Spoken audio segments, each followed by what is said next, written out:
بسم الله الرحمن الرحيم maanta waxaan ka hadli doonaa hababka loo cayimo ama loo xadido qiimaha lacagtu ay yeelanayso inteena badan waxaan isweydiinaa sidee baa loo xadidaa ama loo cayimaa qiimaha ay lacag yeelanayso iyo sabaha keena in lacagaha qaarkood ay qiimo yeeshaan halka kuwa kalena ay qiimo dhac ku yimaado waayadii hore 1970 wixii ka horeeyay marka ay dawladuhu rabaan in ay lacag daabacaan waxay daabici jireen qadarka lacagta ay daabici jireen waxay uga qiyaas qaadan jireen hadba xaddiga dahab ee khasnadooda ku jira marka 1970kii markii la gaaray ama 71kii waxay dawladda Mareykanku bilowday in ay lacagta ay daabacayso ay ka madax banaaniso ama uga qiyaas qaadato dahabka dawladda Mareykanku waxay iclaamisay in ay lacagaha ay daabacayso oo ay uga qiyaas qaadaneen hadba khasnadooda dahabka ku jira markaas wadamadii kalena waxay noqdeen in ayaguna ay u madax banaadaan hadba xaddiga lacag ay daabacayaan 1970kii kadib markii uu dalka Mareykanku iclaamiyay in uusan lacagta uu daabacayo uga qiyaas qaadan doonin hadba khasnadiisa dahabka ku jira wadamadii kalena waxay bilaabeen in ay si madax banaan u daabacaan lacagtooda laakiin waxa lagu kala duwan yahay hab qiyaaska la isticmaalayo marka lacag la daabacayo wadamada qaarkood waxay qiimaha lacagtooda ku xadidaan ama uga qiyaas qaataan dalabka ay helayso lacagtoodu qiimaha lacagtu ay yeelanayso wuu siyaadaa haddii dalabkeedu uu bato wuuna yaraadaa ama ay qiimo dhacdaa haddii dalabka ay helayso uu yaraado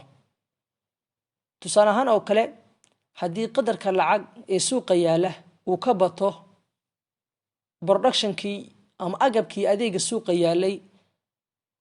arintaas waxay keenaysaa in qiimaha lacagtu uu yaraado maadaama lacagtu ay ka badan tahay agabkii adeega arintaas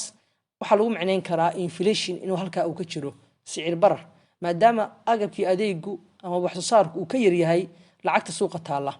marka waxay keenaysaa in ascaartii alaabuhu ama qiimaha alaabuhu uu qaaliyoobo maadaama ay lacagtu aad u tiro badan tahay loolankana uu ka dhex bilaabanayo dadkii consumerska ah uu ka dhex bilaabanayaan maadaama halkan uu yaalo agab yar lacagta ay dadku haystaan ay badan yihiin markaas loolanku wuxuu dhex marayaa dadka consumerska ah macaamiisha ah kuwaas oo ku loolamaya agabkan qofkii qaadan lahaa markaas alaabtu way qaaliyoobaysaa marka taasna waxay keenaysaa in lacagtii dalka ay iyaduna qiimo dhac uu ku yimaado haddii laakiin agabkii adeegu uu tiro badan yahay ama wax soo saarku uu badan yahay markii la oga lacagta maadaama ay lacagtu qadarkeedu uu yar yahay agabkii adeegana ama productionku uu badan yahay waxay keenaysaa in ay lacagtu qiimo yarato marka arimahaasna waxay ka mid tahay arimaha looga qiyaas qaato qiimaha ay lacagtu yeelanayso arinta labaad waxa weeye oo laga qiyaas qaato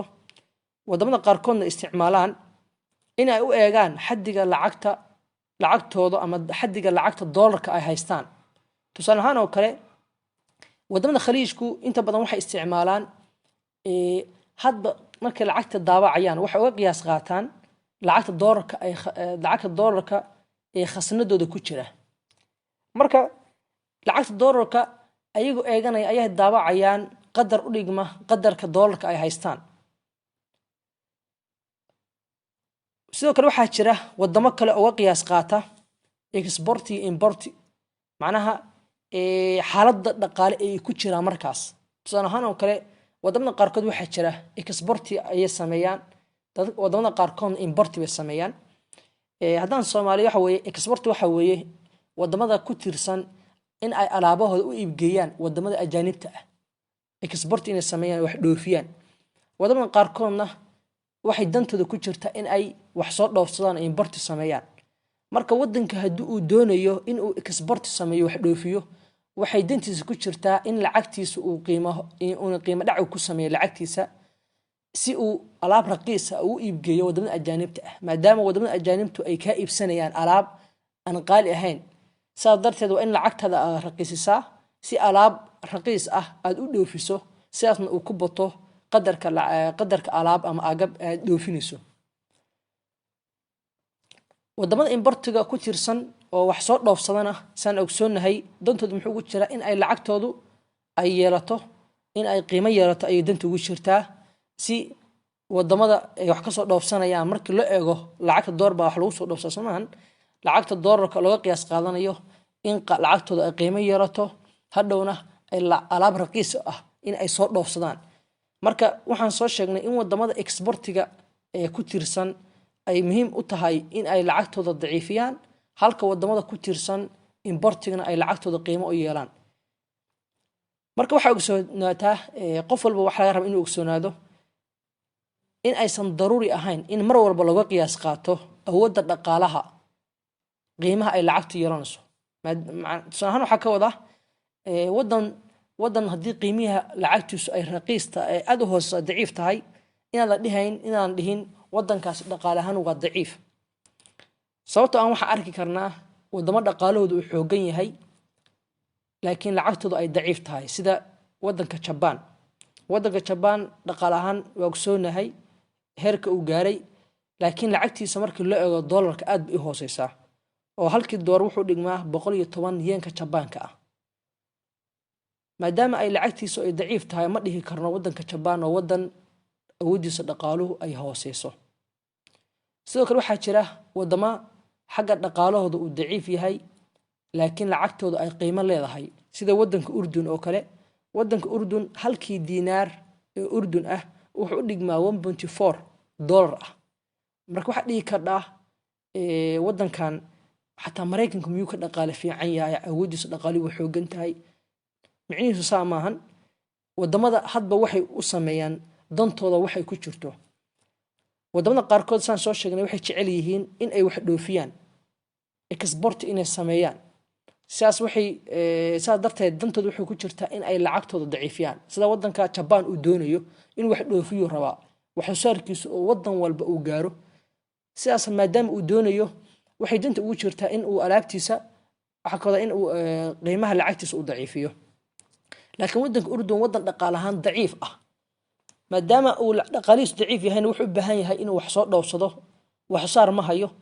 marka sidaas awgeed waxay danta ugu jirtaa inuu wax soo dhoofsado wax dhoofsigana hadduu u baahan yahay wax soo dhoofsado maadaama uusan lacag badan aysan dadkiisu haysan waa in qiimaha lacagta wadanka uu yeelanayo ay noqotaa qiimo aad u sareeya hadhowna ay soo dhoofsaan alaab ama badeeco raqiis ah marka waxaan ku soo gabagabeynaya waxa jira arimo lacagta u yeela qiimo tusaale ahaan oo kale arrinka kooda waxa kamid ah exportigu marka uu ka badan yahay importiga waxaad dhoofisay haddii uu ka badan yahay waxa soo dhoofsatay wadankaas waxa la oran karaa lacagtiisu qiimo ayay yeelanaysaa tusaale ahaan oo kale haddii Soomaaliya xoolaha iyo dalaga ay dibadda u dhoofiso dakhliga ka soo xarooda uu ka badan yahay waxyaalaha ay ka soo dhoofsatay kharashka uga baxay tusaale ahaan oo kale Soomaaliya waxay dhoofisaa inta badan xoolo iyo dalag buu dhoofisaa marka dalagaasi xoolaha u dhoofisay haddii lacag uga soo xaroodo lacag badan uga soo xarooday waxa looga qiyaas qaadanayaa Soomaaliya waxay ka soo dhoofsatay wadamada kale marka wadamada kale markii wax ka soo dhoofsan kharash uga baxay marka waxa la isbarbardhig lagu sameeyaa dakhliga ay ka heshay xoolihii iyo dalaga ay dhoofisay iyo waxa ay ka soo dhoofsato raashinka wax walba hadda Soomaaliya yaala waxay la mid yihiin in ay dibadda ka soo dhoofsato Soomaan marka raashinka ay ka soo dhoofsanayaan wadamada ay ka soo dhoofsanayaan iyo qalabka dhismaha oo kale iyo waxa la isku kharash uga baxay iyo waxa qiyaas ahaan lagu sameeyaa dakhliga ay ka heshay xoolihii iyo dalaga ay dhoofisay marka hadii xoolihii iyo dalaga ay dhoofisay uu ka qiimo sareeyo alaabta ay soo dhoofsay kharash uga baxay waxa la oran karaa lacagta dalkaasi ama lacagta Soomaalidu qiimo ayay yeelanaysaa arinta kale waxa kamid ah arinta labaad inflation haduu jiro labada wadamo markii la fiirinayo in lacagtooda isbarbardhig lagu sameeyo waxa la eega inflationka waxyaalaha la eego kamid yahay arinta hore waxaan ku sheegay export import key weyn baa la eegaya hadii la rabo in laga qiyaas qaato qiimaha lacagtu ay yeelanayso marka hore waxaan ka soo sheekeynay waa wadamada waxay qaabka ay u xadidaan lacagtooda laakiin hadda waxaan ka sheekeynaa markii maxaa keena ama maxaa mataqaanaa ku keena lacagta in qiimo yeelato marka kii kooda waxaan ku sheegnay inuu exportigu ka weyn yahay importiga arinta labaad waxa kamid inflationka haduu sicir jiro tusaale ahaan oo kale hadii Mareykan uu ka jiro sicir 4% ah China uu ka jiro sicir 5% ah marka waxaan ogsoonahay in wadan walba haddii sicir bararkiisu uu badan yahay inuu wadankaas uu ku keeno in lacagtiis ay qiimo dhac ku dhaco. marka waxaan dhihi karnaa maadaama Mareykan 4% sicir bararkiisu uu marayo, China uu marayo 5% in lacagta China markii loo eego dollarka Mareykanka ay hooseyso. arrinta saddexaad waxaa ka mid ah faa'iidada dawladuhu ay helayaan. haddii Mareykanku uu helo 5% oo faa'iido ah, China-hana uu helo 7% helo, waxaan dhihi karnaa lacagta China-hu way ka qiimo sareynaysaa markii loo eego dollarka. maadaama faa'iidada dawladda China ay heshay uu yahay 7%, Mareykan uu 5% yahay, marka halkaas waxa uu qiyaas qaadan karnaa in lacagta China ay ka qiimo sareynayso dollarka. arrinta afraad waxaa ka mid ah